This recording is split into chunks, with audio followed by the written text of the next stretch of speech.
Good fucking morning. Yeah, I see who I'm with, Naja. Hey y'all. Hey. Got my favorite dress on. Come on now. So good fucking morning. We got our Starbucks. What she said they call? I call them oleatos. Olets. Now she making up more stuff. I don't know what they call, but it's basically made with it's made with oat milk and olive oil. It's like a latte, but you know, it's smoother. It's really good. Yeah, it's creamy. I added some Baileys to mine this morning. Of course. Delicious. 9 a.m. Surely they on vacation. Let's talk about it. So today's topic, we're gonna talk about, if I'm saying it in a very plain way, I'm pretty sure there's a term for this, but do you have to be dumb to be in a long-term relationship? What do y'all think? What do you think? So, some people would consider that you're being dumb, but it's like you kind of turning what is it called? What's the phrase? Turn a blind eye to it, because it's certain things that your partner may do, and it's just like if you're strong-minded and stuff, like you have to be with a certain kind of partner probably too, because certain things could irritate the hell out of you. Like, nah, I'm not going to do this. But then there's times you got to be like, all right, I'm gonna just keep my mouth shut and go this way. Right. If I say something about everything, we gonna have an issue. That's a fact. But also, I think in my personal opinion, my simple answer is yes.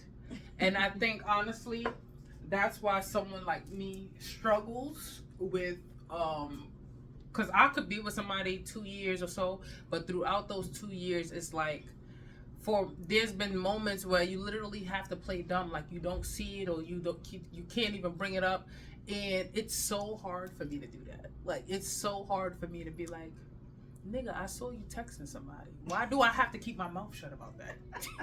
Yeah, I'm not gonna keep my mouth shut about that. Like, yeah, but you have women that will see, or you have. I'm not even only gonna say women.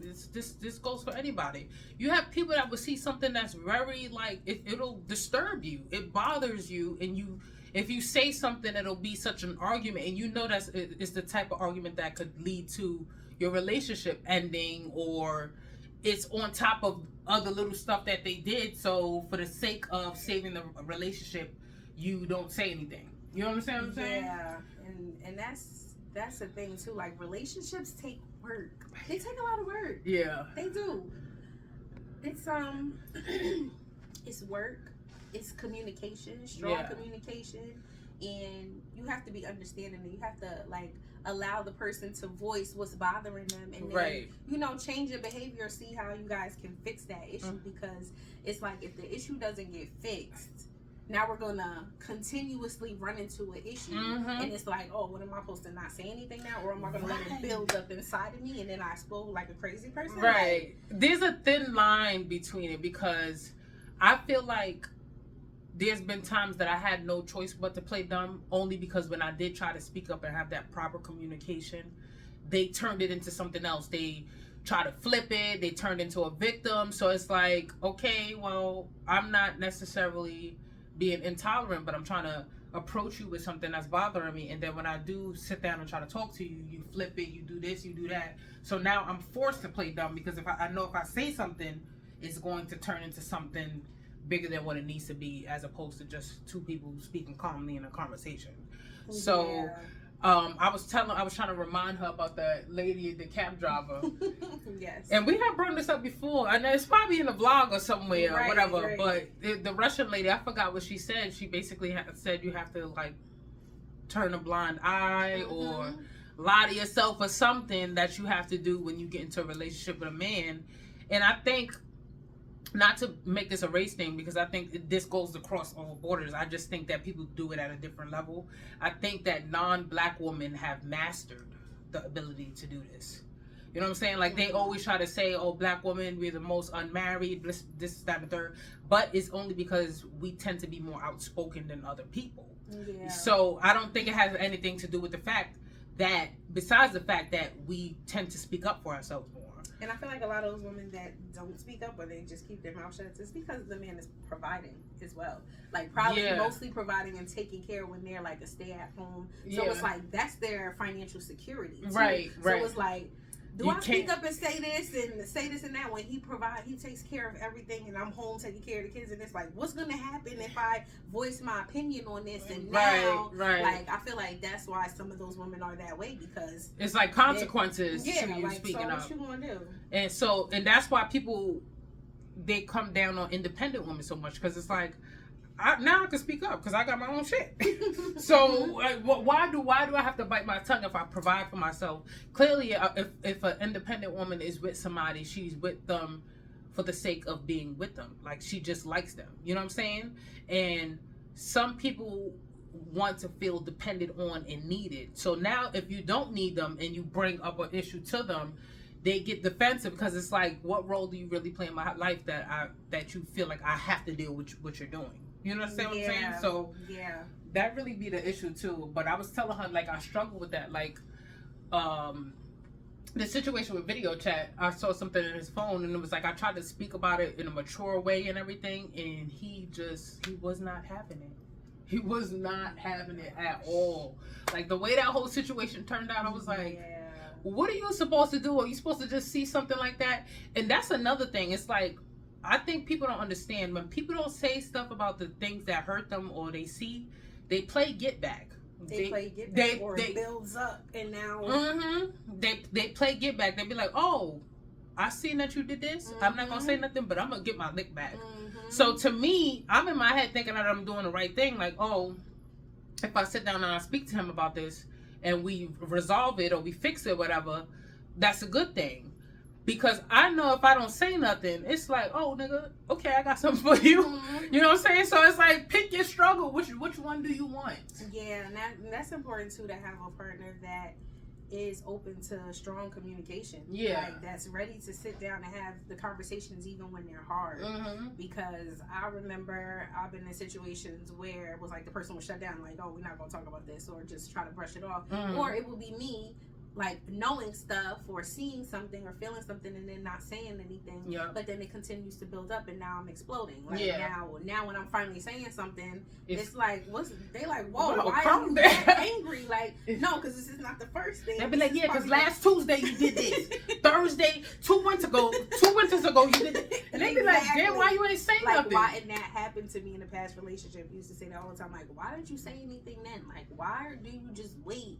So it taught me and helped me to become a better communicator in my relationship. So I'm happy that I can sit down and have a healthy conversation about stuff. I might need to take a minute to calm down and take a walk or take a moment to myself. Right. Sometimes in a moment you might be too angry, and then that's when it could go left, because now my emotions are up here and I can't be logical. I can't be calm enough to really express it correctly. So sometimes you got to take a walk, take a minute, then come back and have a calm conversation. But that strong communication is important. Yeah, I think another issue of mine as well is that if you're upset with somebody, they get upset with you because you're upset with them. When I say that's one of my top 5 pet peeves in a relationship, I hate that. It's like they don't even allow you to have your feelings. The fact that you even have your feelings, the fact that you even feel a way about something that they did to you, they're annoyed by that. Like, I'm not a robot. I'm not an object. I'm not somebody that I'm completely blind or oblivious to stuff. Sometimes it just takes for you to just let me feel what I'm feeling and to let me vent sometimes. Just let me feel, let me have my emotions. And, they don't even, sometimes people don't even allow you to do that. Like, you know what I'm saying? Like, I had a little situation with, it was a girl, like, you know, me and this person's cool, whatever, we were supposed to go out, and it was like, I felt the way about my coworker. I felt the way about the fact that she stood me up, and I didn't feel too strongly about it, but I was a little bit like, what am I, chopped liver? Yeah, like why didn't you communicate? Yeah. So when I had got to work, you know, I had kind of felt the way. So of course when I got in, I was like, you know, not a big deal. And she apologized, but it was just like, another thing that I think people do, and she wasn't necessarily doing this because me and her spoke about this in depth, but another thing people do is they think the minute that they apologize, you feel better. You forgive it and it's over and you move on. Like, they like, no. oh, but I apologize. Like, okay, thank you. I could take your apology, but let me still feel my emotions, okay? Right. Let me work through this. Yeah. It's my emotions and they are valid. Like, how I feel does, you know, it makes sense to me. So. Right. So, yeah, she kept saying, but I apologize. And it was just like, okay, but it's like people don't understand that sometimes what may be a pinch to them is a smack to you. You understand what I'm saying? And it's not for me to enable hypersensitive people, but it's just like different strokes for different folks. You may not have thought it was a big deal that you didn't show up or you didn't call, but to me, she even knows this about me. I'm like one of the people, I just find it so disrespectful when people are waiting on me. Yeah. Or when I'm waiting. Playing with somebody's time. Yeah, it's don't just play about her time, okay? Right, I don't. I just have this one thing, and it's not even like there's something that happened in my life that triggered this, because I tried to sit down and figure it out. Like, why does that bother me so much? Because some people are just so relaxed, like, oh, it's no big deal. We just leave when we leave. And I'm one of the people like, no, like, we have to get there on time. We have to do this. It's something about having somebody just wait on me without considering that they're waiting on me. You understand what I'm saying?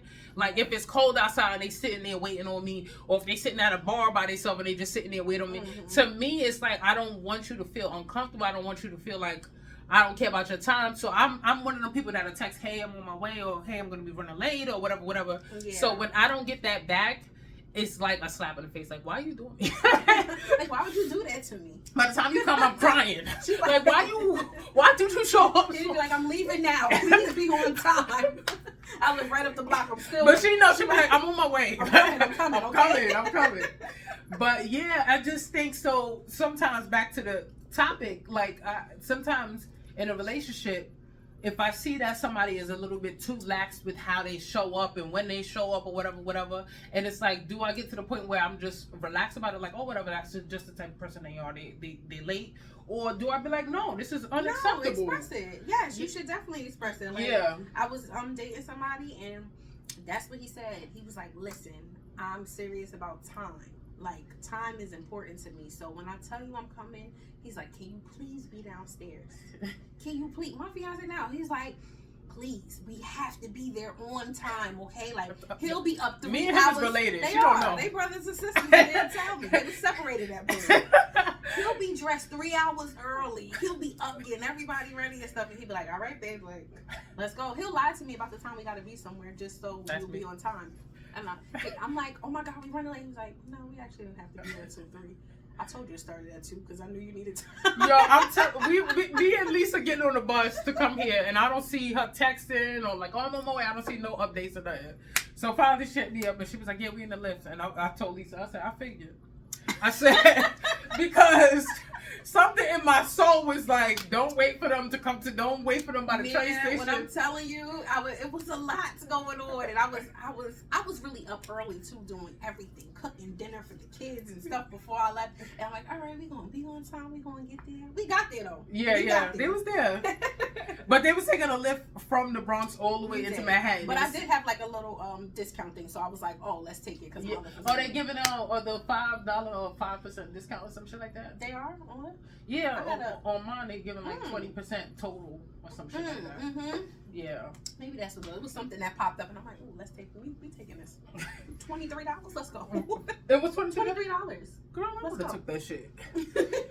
But yeah. So, anyways, what are y'all thoughts? Do y'all think it's not necessarily playing dumb, or it's more of a combination of some people just have a low tolerance level? Like, are people supposed to tolerate more than what they should when you want to have a longer lasting relationship? It's hard to put it in words, you know what I'm saying, because I can't imagine tolerating something that really bothers me to my core for the rest of my fucking life. It has to be a conversation. Like I said, it has to be something that we clear up, and something has to change. Like, something has to change, because people in long-term relationships, where we at? 14, we go. Yeah, people in long-term relationships, like, they go through so much. Like, you listen. I love the Black Love series that they have, and the people in relationships talk about their long-term relationships and things that they went through. Like, because it's never going to be smooth sailing all the way through. Hell no. So it's like they went through things, and then they had to, like, you know, start dating each other over again, or getting to know each other over again, or changing certain things within themselves.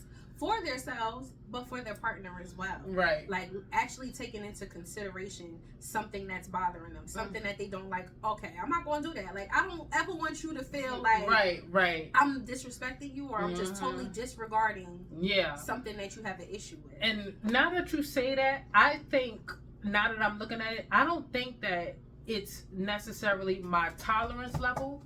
I think that it's more so that I tend to get into relationships with people who aren't willing to do the work with me. It's like, okay, you want me to increase my tolerance level, but I don't see that you're necessarily changing any behaviors where it's like, okay, say this person has 3 to 4 character flaws or whatever, but there's one of them where I'm like, okay, this really bothers me, but they worked on the other, however. I'm just making it to simplify it, you know, put numbers on it.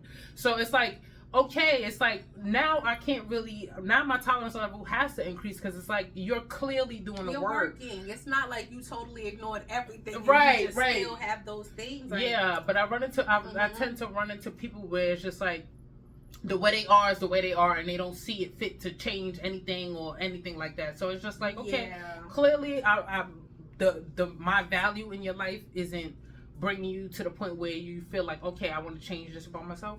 That's fine, and that's completely fine. Right. But I'm not going to sit there and I have to tolerate all of this at once just to maintain a long-term relationship. Yeah, absolutely not. Like you said, they have to be willing to do the work. Like, they have to be. If I'm doing work on me on daily all the time, and you're not, there's no way that's gonna work. Right. And I feel like that's how my relationships failed before in the past, because it was like I was growing, I was trying new things, learning new skills, reading more books, praying more, doing certain things, and the relationship just wasn't compatible anymore. And I'm like, you want to try therapy? Like, let's try. I was trying everything to keep it together. Let's try couples therapy.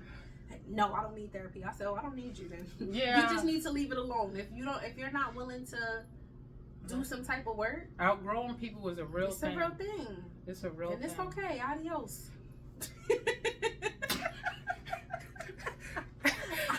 Right. Okay? Anywho, but yeah, let me know your thoughts down below. What are y'all experiences? If any of y'all have been married for years and you're unhappy and you just decided, okay, that's just the way it is because that's what you have to be to stay in this relationship. Like, what is your thoughts? What's going on? So yeah, you got anything else? Yeah, no, nothing else. Just fuck my baby daddy. Wasn't going on sad enough. I cannot. What? Later, y'all.